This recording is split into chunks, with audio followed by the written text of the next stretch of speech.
Salut la team NE, j'espère que vous allez bien. Bienvenue à tous dans cette nouvelle vidéo. Aujourd'hui, nous allons voir ensemble un entraînement de l'équipe de France à basse intensité que vous pouvez faire à deux. Seul, c'est un peu compliqué, mais que vous pouvez faire à deux. On va analyser chaque partie de l'entraînement, on va voir tout ça ensemble et je vais décortiquer chacun des exercices pour que vous puissiez le faire à votre tour sur le terrain qui est à côté de chez vous, de la maison ou carrément avant ou après vos entraînements en club. C'est parti, on attaque.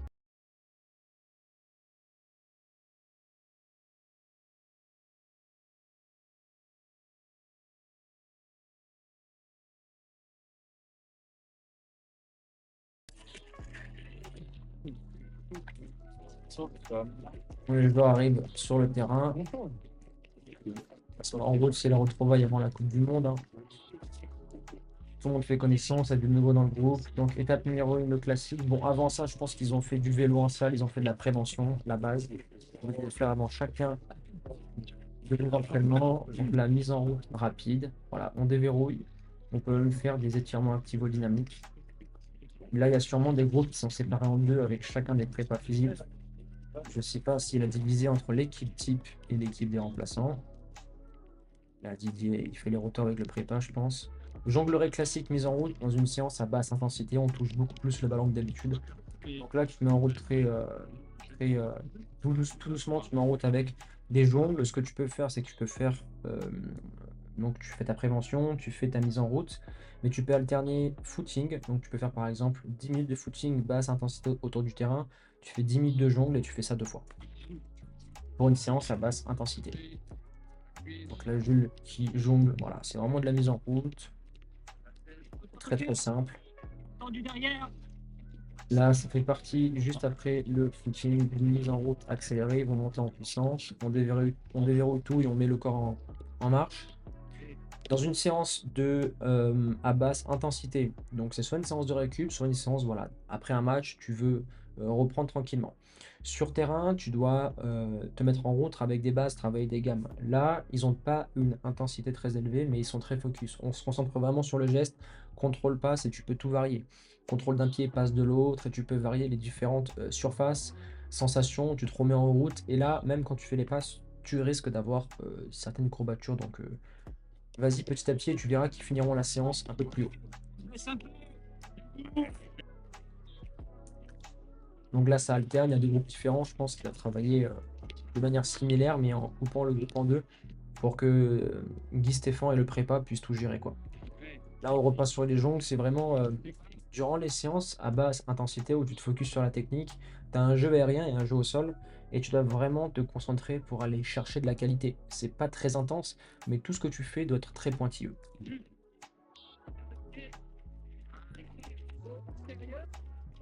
Là, au niveau du spé gardien, pour les gardiens, pour les séances à basse intensité, travailler les gammes.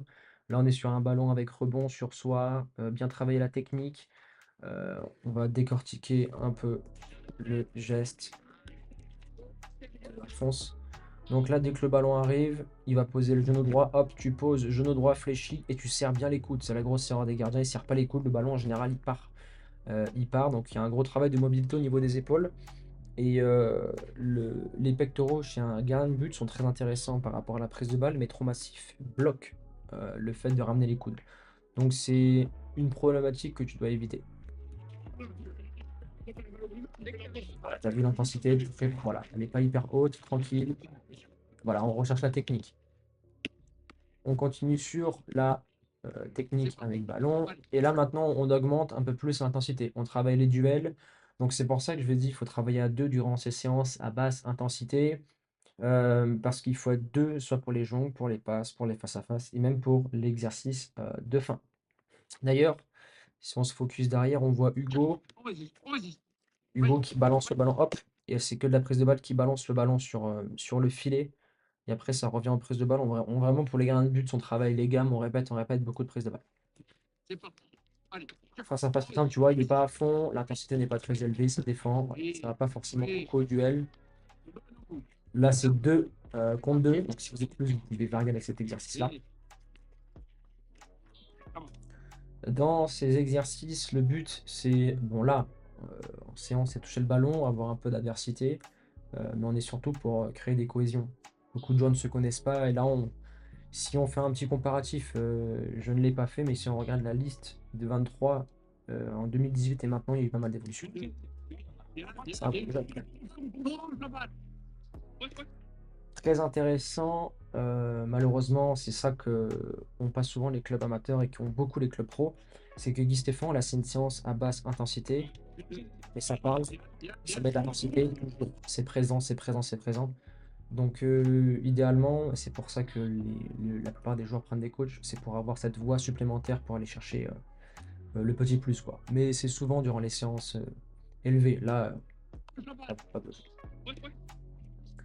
Voilà, 2 contre 2, on met un peu d'intensité. Et ce qui est bien, en fait, c'est qu'ils ne mettent pas un 2 contre 2 classique, ils mettent un 2 contre 2 avec un but pour tout ce qui est jeu, pour amuser les joueurs, pour rendre ça de manière ludique. Ça, tu peux le faire en stop ball, si tu n'as pas forcément de but. Tu peux mettre des points. La surface de travail n'est pas grande, d'accord? Pour privilégier les petits appuis, les déplacements. Là, on travaille aussi la vivacité. C'est en intégré, donc c'est intéressant. Et tu peux voir qu'il n'y a pas des joueurs sur tous les côtés, ça veut dire que l'intensité elle n'est pas très élevée, ça balance pas des ballons à fond, quoi. Donc il y a un peu plus de temps de repos que d'habitude. Là, on finit la séance avec un spécifique. Donc là, tu as juste besoin d'être deux, bon, idéalement trois avec un gardien. C'est Jules qui va, on va décortiquer, c'est Jules qui vient fixer le latéral adverse, il y a les deux demandes en course croisée. Hop, Jules qui va fixer, Ousmane qui va partir, il fixe soit c'est le centraux, mais en général c'est le latéral. Qui vient fixer, il va lui mettre hop, et ensuite il va aller chercher de la finition. Finition, règle de base que tous les entraîneurs spécifiques attaquants apprenaient au TFC, tous ceux que j'ai eu dans ma carrière. Donc moi, j'étais à la place du gardien, mais tous les attaquants en général, ils frappent d'où le ballon vient. C'est là où tu as un taux de réussite le plus élevé, et c'est là où tu peux tromper le gardien. Si tu regardes les appuis d'Areola, il a stoppé ses appuis, c'est très bien. Mais lorsqu'un centre arrive, le gardien se déplace et en général, il a toujours le pied droit qui est levé. Et lors de la frappe, lors du centre sur le côté, il va être en déséquilibre, donc il y aura but. Alors que si tu le mets en décroisé, ça sera dans son élan, il aura plus de chances d'arrêter le ballon. Donc il faut checker le gardien et voir s'il est sur ses appuis ou non, mais c'est très, très difficile parce que ça va vite. Voilà, et là, il est côté gardien, il était sur ses appuis et je pense que Marcus est arrêté en plus. Ça, c'est Marcus à la tête. Je crois que c'est Marcus. Ouais, il est arrêté au lieu d'arriver lancé. Donc la puissance de tête est beaucoup moins grande, donc c'est facile pour Alphonse. Dites-moi si c'est Marcus ou si je me trompe. Voilà, donc la course croisée, il vient fixer, hop, ça décale. On analyse la course. Je sais pas s'il a fixé le ballon, mais en tout cas, quand on regarde la course du latéral, on peut voir qu'il est en débutant. Regarde. Voilà, il fait des grands appuis. Il réduit même pas les appuis avant la frappe, ça veut dire qu'il joue facile. C'est vraiment une séance tranquille. Normalement, c'est je réduis les appuis, je pose et j'envoie pour vraiment mettre de l'intensité. Donc ça, vous pouvez, selon vos envies et selon l'énergie que vous avez en fin de séance et le but de l'entraînement, mettre de l'intensité. Voilà, là, le gros problème si on veut rentrer dans l'analyse, hein, putain, c'est Kamavinga.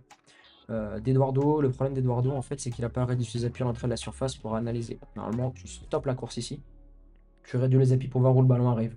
Parce que c'est plus facile d'arriver lancé que de récupérer le ballon arrêté. Et là, ça va être. Voilà. Là, c'est derrière. Il se retrouve pied droit, mauvais contrôle, et le gardien, c'est facile. Là, c'est appui remise en général de l'attaquant en pointe, si on veut mettre ça dans le contexte. Plus dédoublement côté. C'est appui remise troisième. Voilà, la même chose, grand pas, il réduit pas, la course, il n'analyse pas. Et là, c'est facile, hein, il va ouvrir. Regardez les appuis de Jules. Hein. Tac, tac, tac, tac, tac, tac, il réduit. Bon, après, c'est pas un attaquant. Il a voulu la mettre d'où ça vient, c'est pas un attaquant. Mais dans la course, il a réduit et après, il est rentré dans le ballon. On voit qu'il est beaucoup, il est très concerné et que voilà, c'est un rookie et qui veut vraiment asseoir sa place en EDF. Eduardo qui décale. Est-ce qu'il va refaire la même erreur? Ah, cette fois, vous avez vu, cette fois, il a retenu la leçon. C'est là où on voit un joueur de haut niveau. Je la mets, et cette fois, hop, ici, je lève la tête, chose qu'il n'avait pas faite dans l'autre vidéo. Il réduit les appuis, et là, il accélère. Là, c'est du pain béni, c'est but. Ah non, très bon. Bien joué, Alphonse. Ok, la team, donc fin de séance, on va récapituler le tout. Ça dure en général 1 heure et quart. Tu, te mets en place, 1re partie prévention, dans le vestiaire qu'on voit pas, donc il y a un rouleau de massage, il y a du vélo et il y a, tout ce qui est mobilité, adducteurs de hanches et j'en passe. Ensuite sur le terrain, tu peux alterner 5 minutes de course, 5 minutes de jongle, tu fais ça 2 ou 3 fois. Ensuite, tu peux faire un jeu, en 1 contre 1 avec un ami à toi, n'allez pas trop fort dans les duels, c'est de la mise en route. Le but, c'est de retoucher le ballon, et de voilà, de mettre en place un petit jeu sympa. Ça, c'est la, 3e phase de l'entraînement.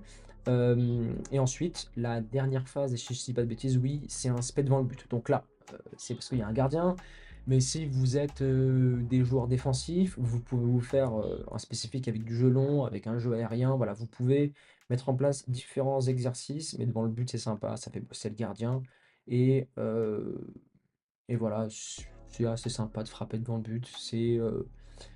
Voilà, à vous de voir.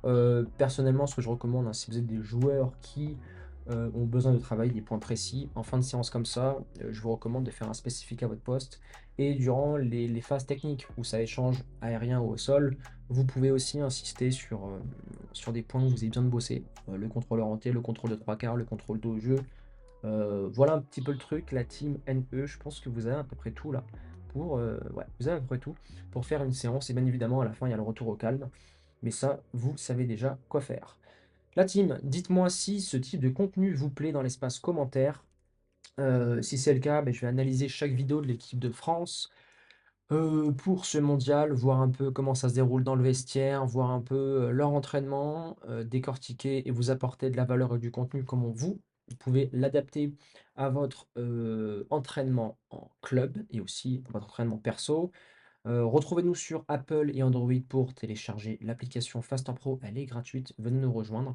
Il y a déjà des dizaines de milliers de joueurs qui sont présents sur l'application et qui s'entraînent avec un programme et un plan d'entraînement bien précis.